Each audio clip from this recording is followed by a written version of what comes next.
स्वागत है आपका इस वीडियो में। उम्मीद करता हूं कि पिछले सेक्शन में जहां आपने डिजिटल मार्केटिंग के बेसिक्स और डिजिटल इकोसिस्टम के बारे में समझा, काफ़ी क्लैरिटी आपको मिली होगी इन सारे शब्दों के बारे में, इनके मतलब के बारे में। और मैंने जो टेस्ट लिया था वो आपने पूरे तरीके से सही जवाब दिया होगा और आपने अच्छे मार्क्स गेन किए होंगे। तो आइए अब आगे बढ़ते हैं। सेकंड सेक्शन हम पूरा कर चुके हैं। ये है आपका सेक्शन नंबर 3। यहाँ पर हम बात कर रहे हैं नीश सिलेक्शन की। कुछ लोग इसे नीश कहते हैं, कुछ लोग इसे निच कहते हैं, मैं इसे नीश कहता हूँ। नीश सिलेक्शन क्या होता है? अब जब डिजिटल मार्केटिंग आप सीखोगे तो आप अपने बिजनेस के लिए, जॉब के लिए ये तो करोगे ही, लेकिन कई ऐसे लोग होते हैं जिनके पास जॉब या बिजनेस नहीं होता, जो नई शुरुआत करना चाहते हैं या जो एक्स्ट्रा इनकम करना चाहते हैं। अब ये इनकम कमाने के लिए जरूरी है कि आप एक सब्जेक्ट डिसाइड कीजिए, आप किस सब्जेक्ट में काम करना चाहते हैं। डिजिटल मार्केटिंग के अंदर बहुत सारे सब्जेक्ट हैं। वेबसाइट बनाना एक सब्जेक्ट है, सोशल मीडिया एक सब्जेक्ट है, एड एक सब्जेक्ट है। अगर ये सारे टूल्स, सारे स्किल्स है, मार्केट में आप किस क्षेत्र में काम करना चाहते हैं, लोगों का बिजनेस डेवलप कराने में काम करना चाहते हैं, हेल्थ सेक्टर में काम करना चाहते हैं, रिलेशनशिप के सेक्टर में काम करना चाहते हैं, या किस क्षेत्र में काम करना चाहते हैं, और कौन सा ऐसा क्षेत्र है जो आपके लिए सही है, यहाँ पर आप अच्छी तरह काम कर पाओगे और अच्छे पैसे भी कमा पाओगे। इस सब्जेक्ट, इस कैटेगरी को सिलेक्ट करना होता है नीश सिलेक्शन। ये होती है नीश, यानी वो कैटेगरी या सब्जेक्ट जिसमें आगे चलकर आप काम करना चाहते हैं। यह कैटेगरी कैसे सिलेक्ट की जाए, कौन सी आपके लिए सही है, बेस्ट है, किसमें आप अच्छी तरह काम कर पाओगे, अच्छे पैसे कमा पाओगे, यह सिलेक्ट कैसे करेंगे? तो ये डिपेंड करता है 5P पर। 5 ऐसे क्राइटेरिया हैं जिनके ऊपर ये डिपेंड करता है। इनके बारे में मैं अभी आपको स्टेप बाय स्टेप समझाऊंगा। ये जो 5P हैं, इसमें 5 चीजें आती हैं। सबसे पहले तो आता है आपका पैशन।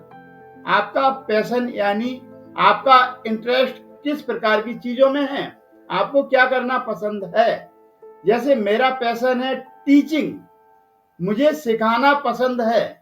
पैशन वो होता है, वो कार्य होता है जिसे करते समय आप थकते नहीं हो, आपको बहुत मजा आता है, बहुत इंटरेस्टिंग लगता है और आपको बहुत एंजॉय भी फील होता है। यह सारा एक पैशन होता है। बट ये मत कहना मुझे टीवी देखना बहुत अच्छा लगता है, मुझे पिक्चर देखना अच्छा लगता है, मुझे अखबार पढ़ना अच्छा लगता है। ये इंटरटेनमेंट टाइम पास है। आपकी जिंदगी में आपको पहचानना पड़ता है आपका पैशन क्या है। अपना पैशन एनालाइज कीजिए, उसे सिलेक्ट कीजिए और जो भी आपके दिमाग में आता है उसकी लिस्ट बना लीजिए कि आपको क्या क्या लगता है, आपको जो आपका पैशन है, और कौन कौन सी ऐसी चीजें जो जिसे करने से आपको मजा आता है और उन्हें करके आप बिल्कुल थकते नहीं हो। क्योंकि कुछ लोगों को पेंटिंग करना अच्छा लगता है और उन्हें थकान महसूस नहीं होती है, उसमें खो जाते हैं करते हुए। किसी को कारपेंटरी अच्छा लगता है, किसी को सिंगिंग अच्छा लगता है, किसी को क्रिकेट खेलना अच्छा लगता है। आपको सोचना है आपका पैशन क्या है, इसकी लिस्ट बनाइए। लिस्ट बनाने के बाद अगले पी पर जाएंगे। अगर लिस्ट नहीं बनी है तो हर पी के बाद एक पॉज करेंगे और लिस्ट बनाएंगे। अभी आप पॉज करके लिस्ट बना लीजिए। एक बार जब आपने अपने पैशन लिख लिए, उसके बाद आता है प्रॉब्लम। आप अपने पैशन से कौन सा प्रॉब्लम सॉल्व कर सकते हो। जैसे मेरा पैशन है टीचिंग और मैं आपका प्रॉब्लम सॉल्व कर सकता हूं पैसे कमाने के लिए। मैं आपको सिखा सकता हूं कि पैसे कैसे कमा सकते हो, पैसे कमाने के एक से ज्यादा जरिए कैसे पैदा कर सकते हो, मैं आपको सिखा सकता हूं।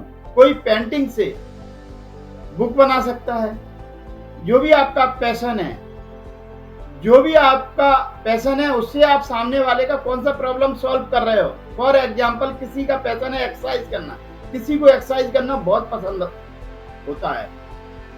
आप लोगों का वेट का प्रॉब्लम सॉल्व कर सकते हैं कि मेरे पैशन से अगर मुझे एक्सरसाइज अच्छा लगता है करना, तो पैशन से मैं लोगों का वेट लॉस करना सिखा सकता हूँ, मैं लोगों की स्ट्रेंथ इंक्रीज करना सिखा सकता हूँ, बॉडी बिल्डिंग करना सिखा सकता हूँ, स्टेमिना इंक्रीज करना सिखा सकता हूँ। ऐसे आप अपने पैशन की मदद से लोगों के कौन से प्रॉब्लम सॉल्व कर सकते हो।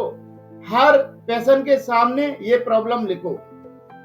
अगर आपके सामने एक से ज्यादा प्रॉब्लम है तो हर पैशन के सामने प्रॉब्लम लिखिए। हर पैशन के सामने एक प्रॉब्लम लिखना है। आप अपने पैशन की मदद से कौन कौन सी प्रॉब्लम सॉल्व कर सकते हो, लिस्ट कंप्लीट करो। फिर इसके बाद नेक्स्ट पे आइए। जब आपने यह लिस्ट बना ली, उसके बाद सोचिए वो कौन से लोग हैं जिनकी आप मदद कर सकते हो, किस कैटेगरी के लोग हैं। मैं आपको एक एग्जांपल देता हूं। जैसे मेरा पैशन है एक्सरसाइज करना, फिटनेस, सेहतमंद रहना मेरा पैशन है। मेरे पैशन से मैं लोगों को वेट लॉस करना सिखा सकता हूँ। वेट लॉस एक प्रॉब्लम है जो मैं सॉल्व कर रहा हूँ, लेकिन किसके लिए वेट लॉस, किसके लिए, किस टाइप के लोगों के लिए? क्या वर्किंग वुमेन है उनके लिए, या जो लेडीज अभी अभी डिलीवरी हुई है, उन्हें वेट की प्रॉब्लम आती है, तो उन लोगों को मैं वेट लॉस करना सिखाता हूँ। या उन लोगों को डायबिटीज है, उन लोगों का वजन ज्यादा है, उनका वेट लॉस करना सिखा सकता हूँ। समझ गए? या फिर मैं कहूंगा जो वजन जिनका कम है, जिनका वेट कम है बहुत ज्यादा, उनको वेट इंक्रीज करने में मैं उनकी हेल्प कर सकता हूँ। इस तरह से आपको सोचना पड़ता है। आप जो प्रॉब्लम सॉल्व कर रहे हो वो ज्यादातर प्रॉब्लम किन लोगों की है? वेट ज्यादातर मोटे लोगों का होता है। मोटे लोग कौन होते हैं? जो यूजुअली टेबल कुर्सी पे काम करते हैं, फिजिकल एक्टिविटीज कम होती है। जैसे कोई आईटी इंडस्ट्री में काम करता है तो वो बैठे बैठे काम करना पड़ता है, उनका वेट ज्यादा बढ़ जाता है। समझ गए? तो इस तरह के किन लोगों को आप सर्विस देना चाहते हो, किन लोगों का आप प्रॉब्लम सॉल्व कर रहे हो, ये उस प्रोडक्ट के सामने लिस्ट में लिख दीजिए। ये प्रॉब्लम के सामने जो लोग हैं वो किस प्रकार के लोग हैं, उन्हें आइडेंटिफाई कीजिए। एक बार आपने पर्सोना वाला पी लिख लिया, लिस्ट बना ली, अगला पी आता है पोटेंशियल। क्या आपको लगता है कि आप जो पैशन प्रॉब्लम पर्सोना बना रहे हो, जो भी आपके सामने बन चुका है, क्या इसमें पोटेंशियल है? क्या मार्केट में लोग इसकी मांग, डिमांड रखते हैं या नहीं? ये भी तो देखना पड़ेगा। पोटेंशियल है कि नहीं मार्केट में? आपका पैशन हो सकता है, मानकर चलिए, एक एग्जांपल देता हूं आपको। माचिस की जो तीलियां होती हैं, आपका पैशन है उन तीलियों से आप कोई क्राफ्ट बनाते हो। अब किसका प्रॉब्लम सॉल्व करोगे? जिन्हें क्राफ्ट नहीं आता है, जिन्हें घर में डेकोरेटेड चीजें बनाना पसंद है, उन्हें आप सिखा सकते हो। और किसके लिए प्रॉब्लम सॉल्व कर रहे हो? कौन होम डेकोरेटर्स या हाउस वाइफ को यह सिखा सकते हो कि माचिस की तीलियों से आप डेकोरेशन कैसे बनाओगे। लेकिन क्या आपको लगता है इसमें पोटेंशियल है? सोच कर देखिए। क्या मार्केट में कभी सुना है, कोई ऐसे पूछ रहा है, यार कोई ऐसा मालूम है जो माचिस की तीलियों से क्राफ्ट सिखाए?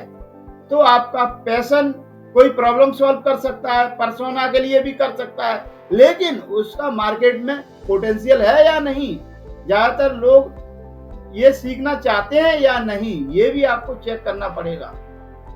तो अब आपने जो लिस्ट बनाई है पैशन की, प्रॉब्लम की, पर्सोना की, अब उसमें से स्ट्राइक करना शुरू कीजिए, काट करना शुरू कीजिए, मिटा दीजिए वो कैटेगरी जिन्हें आपको लगता है उन मार्केट में उनका कोई पोटेंशियल नहीं है, यहाँ पर मार्केट में कोई इसे ढूंढ नहीं रहा है, इसकी रिक्वायरमेंट नहीं है, उसको काट दीजिए, उसको हटा दीजिए। लास्ट पी जो है वो है पेमेंट, कि क्या लोग आपको उसके लिए पैसे देंगे। जैसे मान कर चलिए, जो मैंने एग्जाम्पल दिया, माचिस की तीलियों से आप किसी को क्राफ्ट बनाना सिखाओ। हो सकता है कि कुछ लोग इंटरेस्टेड हैं, उन्हें पता नहीं होगा, लेकिन उन्हें आप बताओगे माचिस की तीलियों से बहुत सारी क्राफ्ट सिखाता हूं, अच्छा लग रहा है, क्या आपको वो क्राफ्ट सीखने के लिए 5,000 या 10,000 रुपए देंगे? सोच कर देखिए। तो कभी कभी आपको ऐसे ऐसे नीश भी मिल जाते हैं जिनमें थोड़ा बहुत पोटेंशियल होता है, लेकिन वो नीश होते हैं जिनके लिए लोग पैसे देना पसंद नहीं करते। वो कहेंगे अगर फ्री में सिखा रहे हो तो ठीक है, नहीं तो हमें कोई जरूरत नहीं है इस सब सीखने के लिए। तो ये 5 पी हैं जिनके हिसाब से आपको हर नीश के सामने जो लिस्ट बनाई है उसे चेक करना पड़ेगा कि ये सही है या नहीं। आई नो ये थोड़ा डिफिकल्ट जॉब है, ओके, ये थोड़ा कठिन है, लेकिन इसे ठंडे दिमाग से करना पड़ेगा। जब आप इसे करने बैठोगे, शांति से करोगे और कूल माइंड होके करोगे तो आपको सारी चीजें समझ में आ जाएंगी। कई बार एक झटके में 5 पी नहीं निकलते। थोड़ा समय निकाल के शांति से बैठकर ये लिस्ट बनाइए और ठंडे दिमाग से लिस्ट बनाइए तो आपको यह समझ में आने लगेगा। तो मैं चाहता हूं कि इस वीडियो के बाद शांति से बैठ के जो आपके जो 5 पी हैं उनको सॉल्व कीजिए। इन 5 पीज को आप सॉल्व करेंगे, उसके बाद ही अगले वीडियो में आइए। अगर क्लैरिटी नहीं है कोई बात नहीं, फिलहाल जो भी आपके माइंड में आ रहा है लिस्ट बना लीजिए आप बस, और नीचे इस वीडियो के कमेंट्स में वहां पर लिखना है पी पी पी 5 पी, हर पी के सामने एक list, passion, problem, persona, potential, payment. जो भी आपको लिस्ट में आइडेंटिफाई हुआ है उसको आप बना के मुझे कमेंट्स में बताइए। मैं आप देखना चाहता हूं किस तरीके से आप आगे बढ़ रहे हैं। मैं खुद आपके कमेंट्स पढ़ रहा हूं और उसका रिप्लाई भी देने वाला हूं। तो अभी इस वीडियो के बाद सारे पीज को सॉल्व करेंगे, उसके बाद ही नेक्स्ट वीडियो पे जाएंगे। ओके, इन्हें सॉल्व कीजिए। मैं इंतजार कर रहा हूं आपके पीज का, देखना चाहता हूं आपका ये कौन कौन से पी हैं जिसपे आप वर्क कर रहे हो। तो जल्दी से टाइम निकाल के ये 5 पी को सॉल्व कीजिए। मिलते हैं नेक्स्ट ऐसे ही वीडियो में, लेकिन ध्यान रखिए इसे सॉल्व करने से पहले नेक्स्ट वीडियो ओपन मत करना, मैं आपको देख रहा हूं।